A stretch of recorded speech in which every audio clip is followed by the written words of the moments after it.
Muy buenas tardes. Intentaré ser breve porque ya tenemos hambre, estamos como en la hora de almuerzo. Yo vengo a presentar algunos resultados preliminares también y parciales de una actividad que denominamos Cabildo Artístico Cultural. Este espacio sesionó durante los meses de octubre y noviembre en 3 ocasiones en la sede del Sindicato de Actores y Actrices de Chile, SIDARTE, en Bellavista, a instancia de la convocatoria de una serie de organizaciones. Son menos que las del Cabildo de Matucana, así que las puedo nombrar.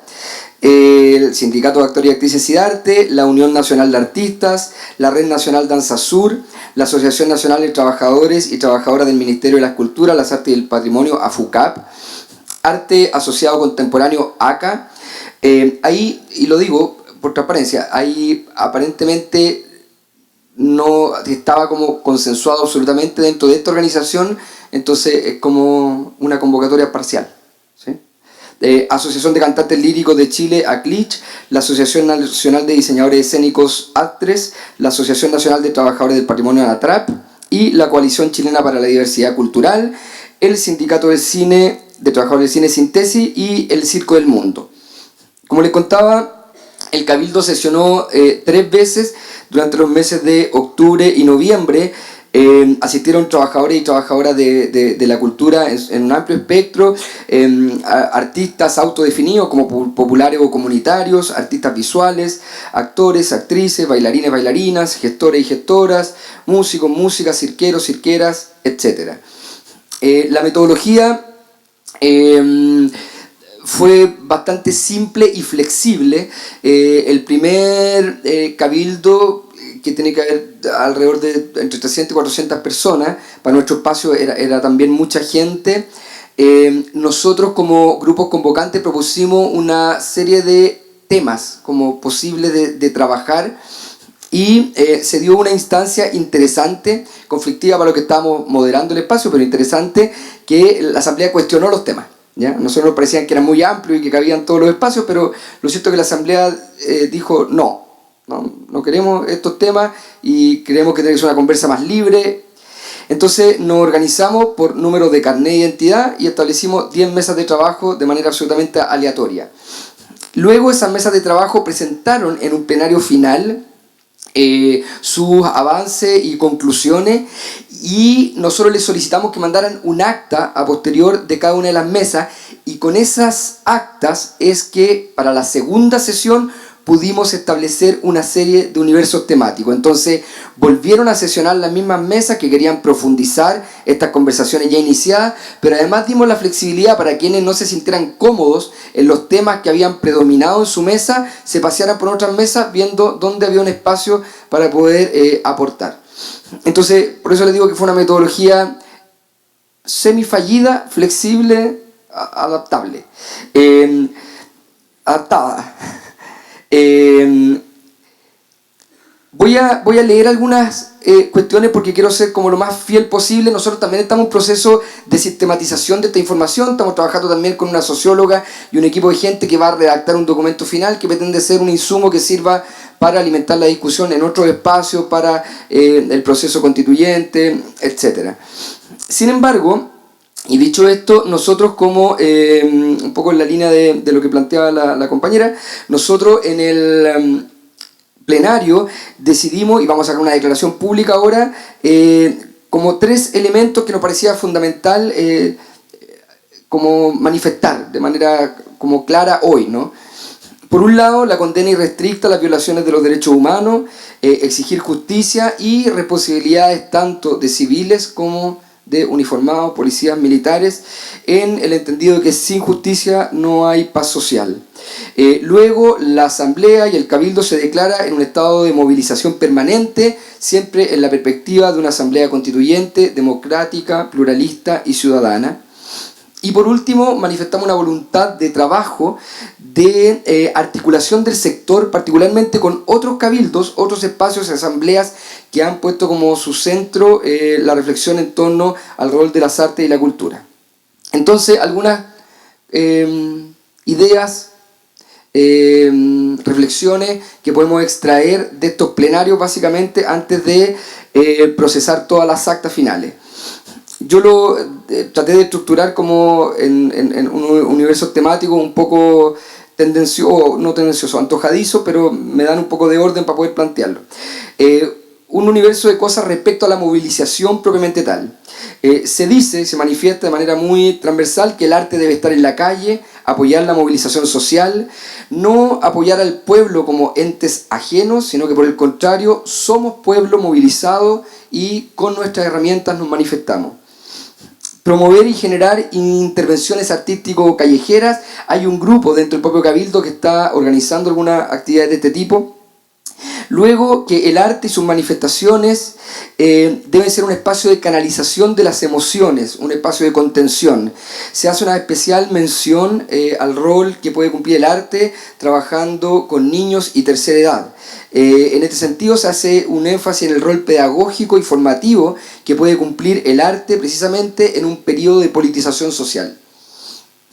Luego se habla de la necesidad de autoeducarse en materia constitucional, salir a los territorios, hacer formación comunitaria, la necesidad de ver experiencias de otros países en materia de procesos constituyentes y escuchar a diferentes expertos asumiendo algo que se dijo acá que era interesante, sus sesgos políticos, ¿no? Entendiendo que un abogado constitucionalista, un experto constitucional no es per se una mirada objetiva, sino que es una mirada subjetiva que interpreta un cuerpo legal y por lo tanto tiene siempre un sesgo.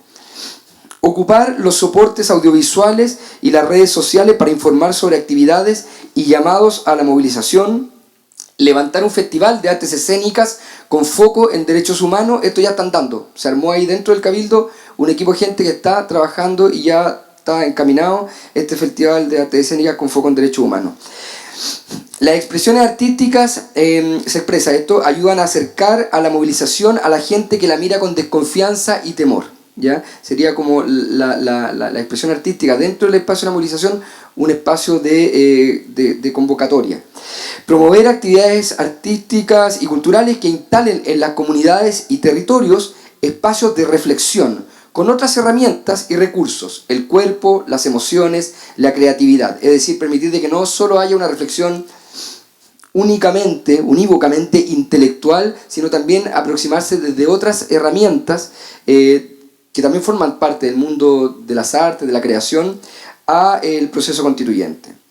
Respecto a la sociedad en su conjunto, este es otro subtítulo mío, respecto a la sociedad en su conjunto.